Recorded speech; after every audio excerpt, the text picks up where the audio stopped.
Hello everyone, welcome to ChemUp Academy. So this is your new series that is going to begin now, and in today's lecture we shall be starting your new topic, that is thermodynamics. So it is your unit number 5. You can just check. Okay. So we can write the name of unit as thermodynamics, and this is your lecture number 1. The topic that we shall be covering today is basics. अब thermodynamics होता क्या है, क्या चीज़ है, this is all new to you. तो 11th class के लिए सब कुछ नया, बिल्कुल नया, all new. So let's start with something fresh जो हमें ऑलरेडी पता हो. जैसे कि we can take something like heat. अगर मैं बात करूँ हीट की, तो हीट को मैंने बनाया, हीट का मैंने एक पिलो बना लिया, and there are students. Student कौन, यहाँ यहाँ यहाँ यहाँ, ऐसे हर जगह पर बैठे हुए हैं students. Now this pillow is with someone. This someone के पास ये पिलो आ गया. ये जब समवन के पास पिलो आ गया, अब ये वाला pillow passing the pass game खेलते हैं जैसे, तो let's play passing the pass. One will give to this. अब फर्दर दिया जाएगा, फर्दर दिया जाएगा, फर्दर दिया जाएगा, और ऐसे चीजें आप रोटेट करवा सकते हो. तो जो ये हीट का पिलो रोटेट हो रहा है, मतलब the process by which it is rotating from one place to another. Rotating तो नहीं, it is going from one place to another. जैसे पहले प्लेस से गया दूसरे प्लेस पर, फिर गया तीसरे पर, हो सकता है तीसरा वाला बंदा इसको वापस कर दे, इसको आगे भेज दे. तो ये सब passing the process of the heat pillow, इसी प्रोसेस को हम जानेंगे क्या, थर्मोडायनेमिक्स के अंदर. ऑल्सो और क्या चीज से एक्सप्लेन कर सकते हैं, ये था बेसिक कंसेप्ट. और कैसे हम एक्सप्लेन कर सकते हैं, we can say that suppose you have an ice cream. कुछ टाइम के बाद you are licking your ice cream, कुछ टाइम के बाद it will start melting it out.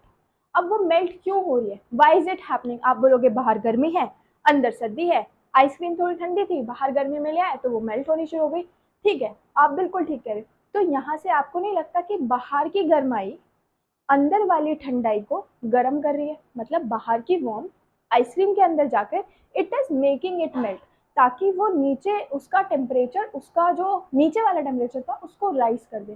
तो ये हुआ कैसे प्रोसेस, हीट ट्रांसफर हुई कैसे, बाहर से हीट अंदर गई कैसे.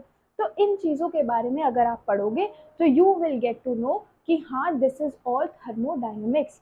अब आइसक्रीम से याद आया, एक चीज़ बताती हैं. Happy world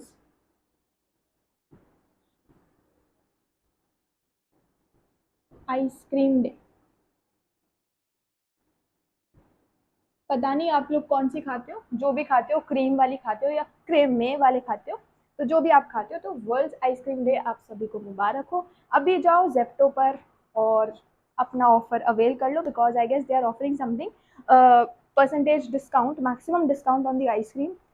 So you can just go and avail that. Though we are not sponsored by any of those features like Instamart or Zepto and all. Nothing. It's just an suggestion कि चलो ice cream day तो you can have it.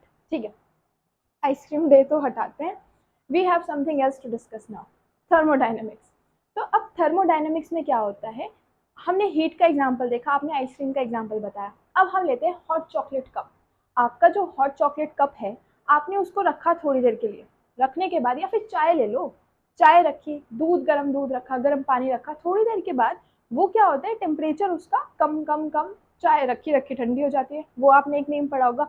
बाद में like this it comes like this, बाद में, and it is question mark, then they say बाद में,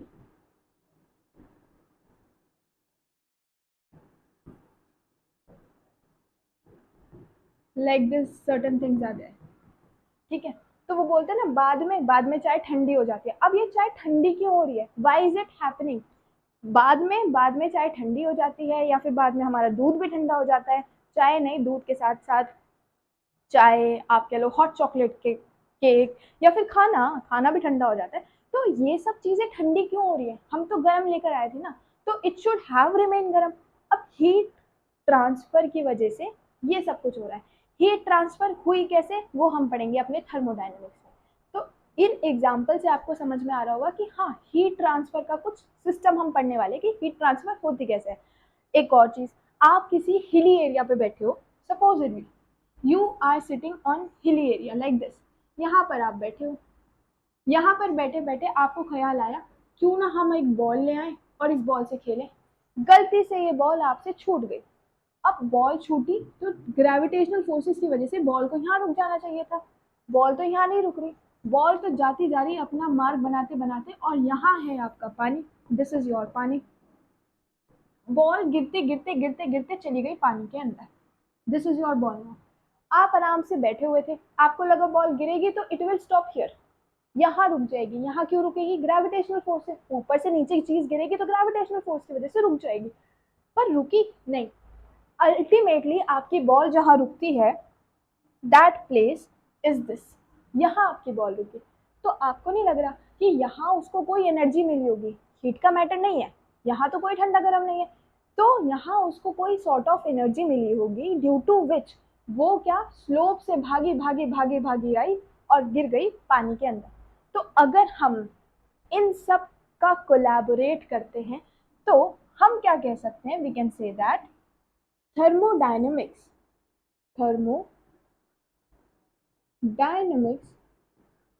is the study of heat, energy and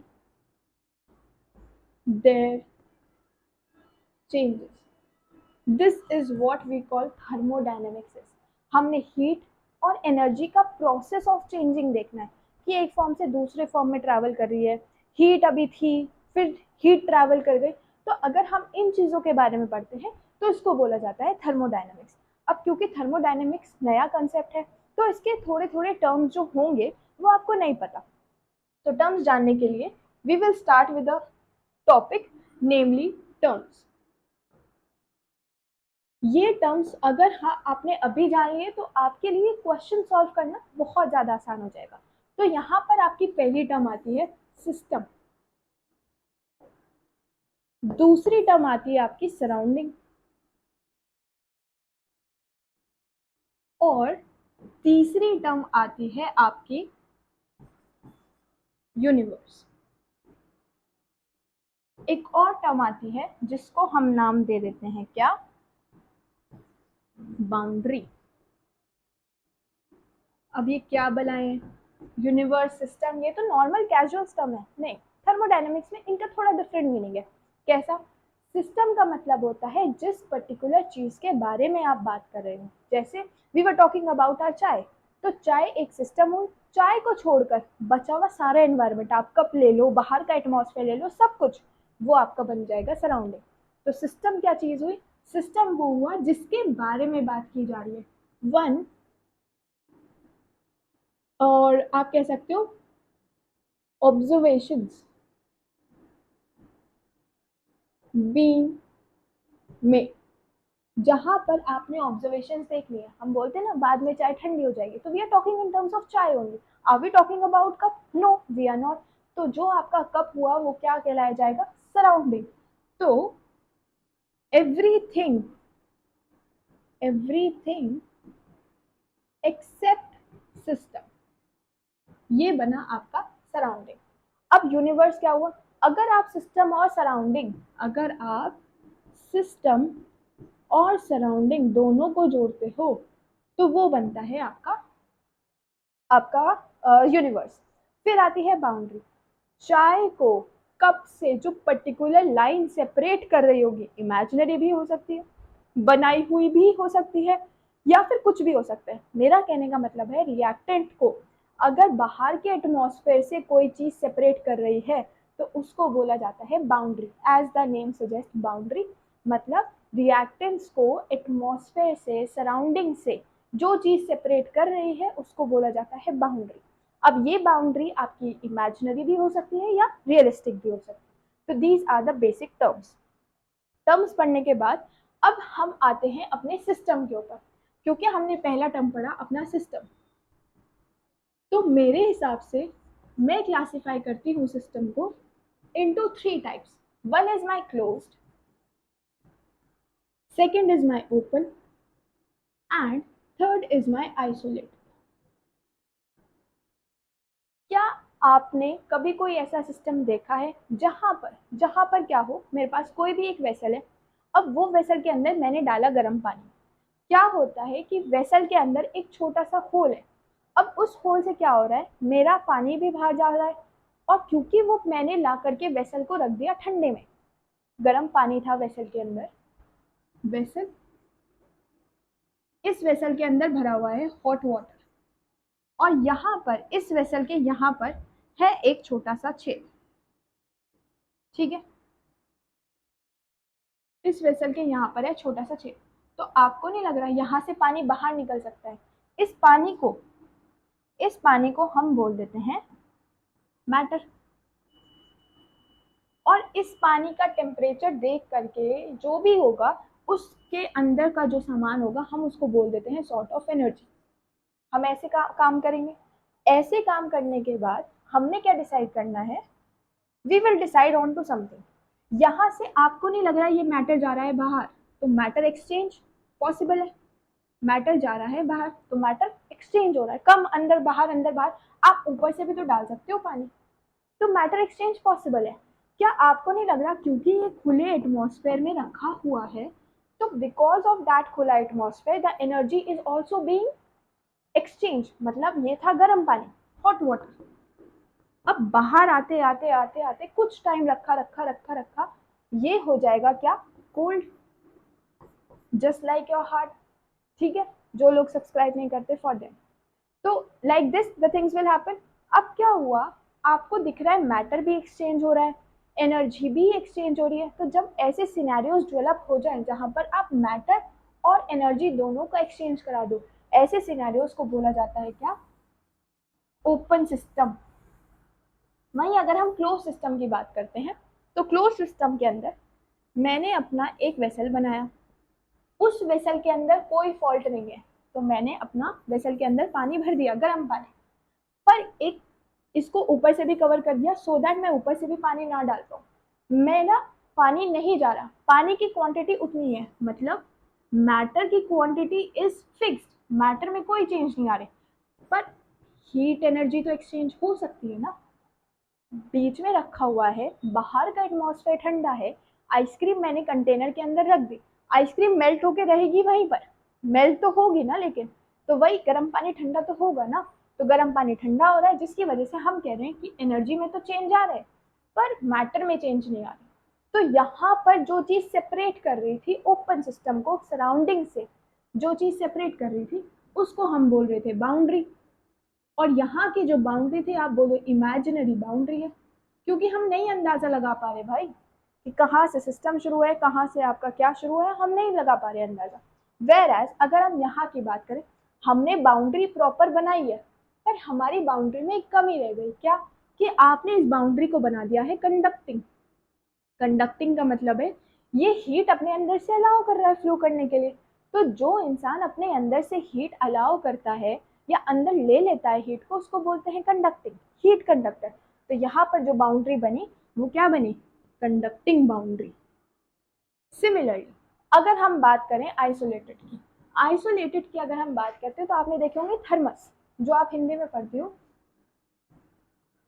thermos, ये आपने सबने पढ़ा होगा, तो वो जो थर्मस होते हैं, क्या आपके पास स्टील की बॉटल है, आप स्कूल में लेकर जाते हो पानी, तो वो पूरा टाइम तक, मतलब काफ़ी लंबे टाइम तक तो वो ठंडा रहता है कि नहीं, तो जब आपका पानी काफ़ी लंबे समय तक ठंडा रहता है, आप ठंडा पानी लेकर गए हो, it is so hot these days, तो आप ठंडा पानी लेकर जाते हो बॉटल के अंदर और वो काफ़ी टाइम तक रहता है ठंडा, तो वो आइसोलेटेड ही तो हुआ, जहाँ पर एनर्जी भी एक्सचेंज नहीं हो पा रही और मैटर तो वहीं का वहीं है। पानी क्या बॉटल लीक करती है आपकी, तो आपका जो सिस्टम होगा दैट विल बी ओपन, क्योंकि पानी भी लीक कर रहा है, और पानी लीक कर रहा है तो आप सोचो आपकी प्लास्टिक वाली बॉटल से भी बुरा हाल है, क्योंकि एटलीस्ट प्लास्टिक वाली बॉटल के अंदर पानी लीक नहीं करता।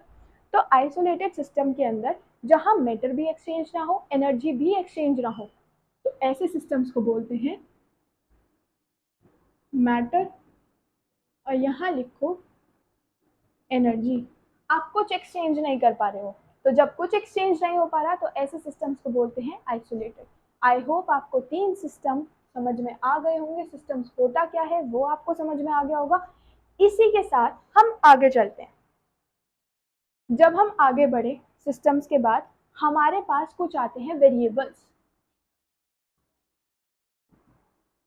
या तो वेरिएबल्स बोलो या फिर आप इनको बोलो फंक्शंस। ये क्यों पढ़ना है, ये इसका क्या मतलब है? आपने अगर अपने मैथ्स के चैप्टर पढ़े हो तो आपने उसमें कुछ पढ़ा होगा प्लस माइनस, ये फंक्शन ही तो थे। आपने अगर कुछ और पढ़ा हो, सपोजिटली आपने पढ़ा हो नंबर्स के बारे में, तो आपने आई पढ़ा था, आपने एन पढ़ा था, आप आर पढ़ते हो, आप जी पढ़ते हो, तो ये सब क्या बताते हैं? इंटीजर है, नेचुरल नंबर है, रियल नंबर है, तो ये सब फंक्शन ही तो कहलाए। तो अगर आपको चीज़ों के बारे में नहीं पता तो आप आगे काम कैसे करोगे? तो यहाँ पर आपके लिए कुछ वेरिएबल्स, कुछ फंक्शंस आते हैं जिनका हम आगे यूज़ करेंगे, जिसमें आपके दो टाइप ऑफ फंक्शंस हो सकते हैं। Supposedly I have two types of functions, one is my state and one is my path. अब ये स्टेट और पाथ से क्या लेना देना? देखो, स्टेट फंक्शन कहता है कि मैं डिपेंड करूंगा अपनी फाइनल और इनिशियल पोजीशन पे, वेयर एज पाथ फंक्शन कहता है कि मैं तो भाई उस चीज पर डिपेंड करूंगा जो मेथड आप फॉलो कर रहे हो। सिंपल टर्म्स में स्टेट फंक्शन डिपेंड करता है फाइनल एंड इनिशियल पोजीशन,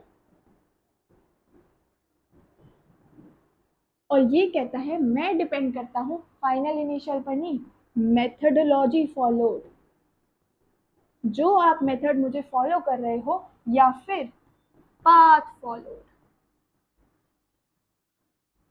जो पाथ आप फॉलो कर रहे हो I will be depending on that. अब ये स्टेट फंक्शन पहले हम क्लियर करेंगे, फिर हम पहुंचेंगे अपने पाथ पर। स्टेट फंक्शन क्या होता है? जो फाइनल इनिशियल पोजीशन पर रहता है। सपोजिटली आपको एक क्वेश्चन दिया जाता है, पाथ फंक्शन, अब आपको एक क्वेश्चन दिया जाता है कि अभी एक आइसक्रीम है, ठीक है, let me just make a beautiful ice cream so that ice cream day हम यहाँ पर भी सेलिब्रेट कर लें। ठीक है, this is one ice cream of hours. दूसरी आइसक्रीम बनाने के लिए हम ले लेते हैं, पहले तो सफ़ेद डंडी ले लो,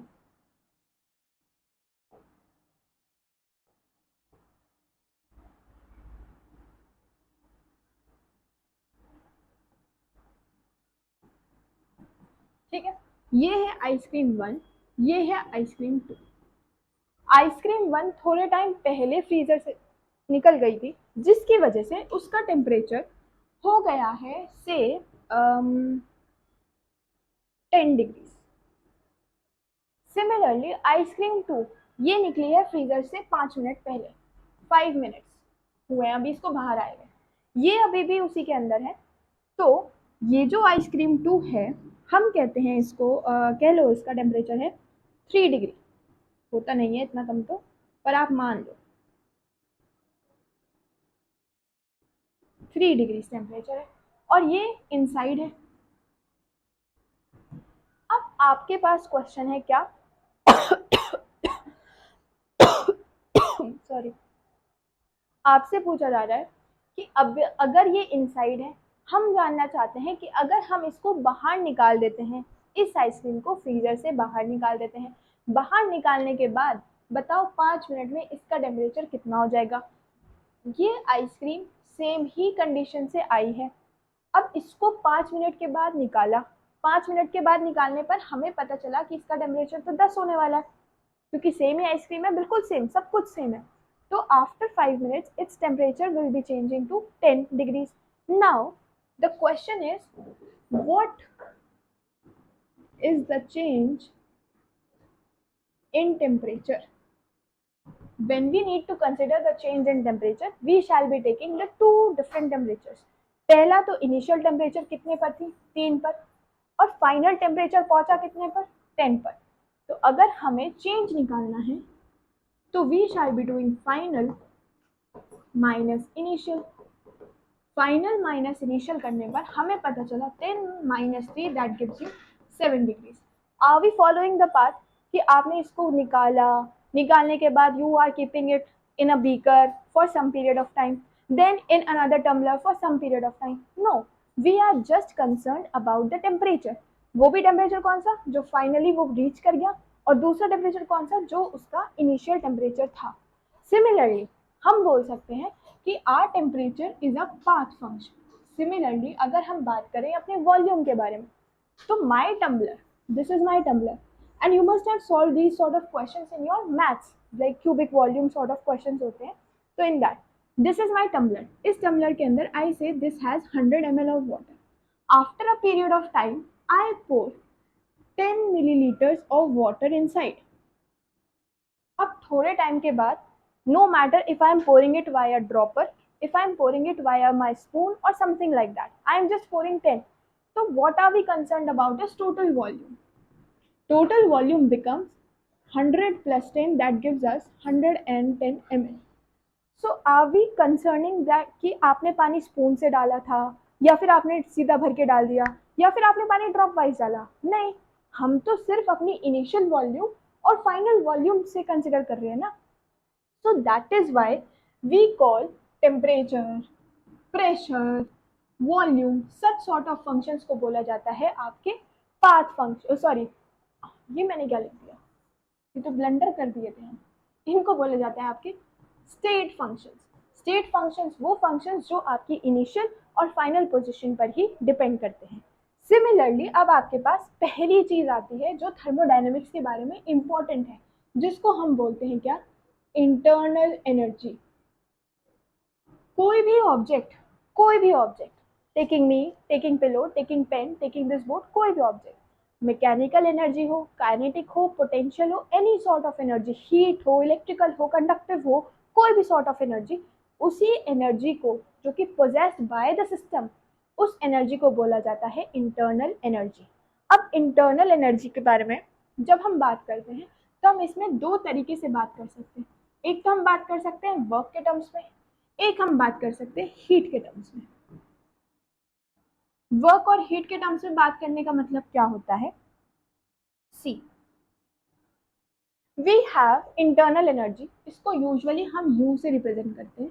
जब हम वर्क इंटरनल एनर्जी की बात करते हैं तो इंटरनल एनर्जी सारे सम ऑफ एनर्जी का सम होती है जो कि कोई भी कॉन्स्टिट्यूएंट कंटेन करके रखता है। If I am the system, तो मेरे अंदर की जितनी भी एनर्जी होगी that will be known as internal energy. अगर मुझे चेंजेस लेकर आने हैं अपने इंटरनल एनर्जी के अंदर तो मेरे पास दो मेथड है, या तो मैं वर्क करूँ इसके ऊपर या फिर मैं इसको हीट करूँ, तभी तो मेरा मैटर एक्सचेंज होगा या फिर मेरी कोई एनर्जी एक्सचेंज होगी। तो पहले हम बात करते हैं वर्क की। जब हमने बात करी वर्क की तो मैंने बोला कि अगर मेरे अंदर इंटरनल एनर्जी है तो what I can do is that I can just do work on my self. या तो मैं खुद से काम कराऊँ, मेरे पास एनर्जी थी, मैंने खुद से काम कराना शुरू किया, मैंने घर का सारा काम कर दिया, तो आपको नहीं लगता कि मेरी एनर्जी थोड़ी कम हो जाएगी? इसको बोला जाता है सिस्टम से काम कराना। जब सिस्टम से काम कराया गया तो हमें पता चला कि अगर सिस्टम काम कर रहा है तो जो उसकी एनर्जी होगी इंटरनल एनर्जी वो हो जाएगी -W। वेयर एज अगर सिस्टम पे काम किया जा रहा है, काम किया जा रहा है मतलब मैं हूँ, मेरी इंटरनल एनर्जी बढ़ाने के लिए what can I do, I can feed my self. तो वो फीडिंग की वजह से अगर मेरी एनर्जी इंक्रीज होती है तो उसको बोला जाएगा work has been done on the system, this is work done by system and this is work done on system. Therefore, improvement on your English grammar is also necessary. तो by the system, on the system. अब ये कहते हैं कि आप काम कर रहे हो, जैसे मेरे पास पानी है, कोई भी मेरे पास पानी ले लो, मेरे पास एक टम्बलर है, दूसरे पेज पर करा देते हैं। मेरे पास एक टम्बलर है, इस टम्बलर के अंदर पानी है, इस पानी को मैंने रोटेटर से घुमा दिया।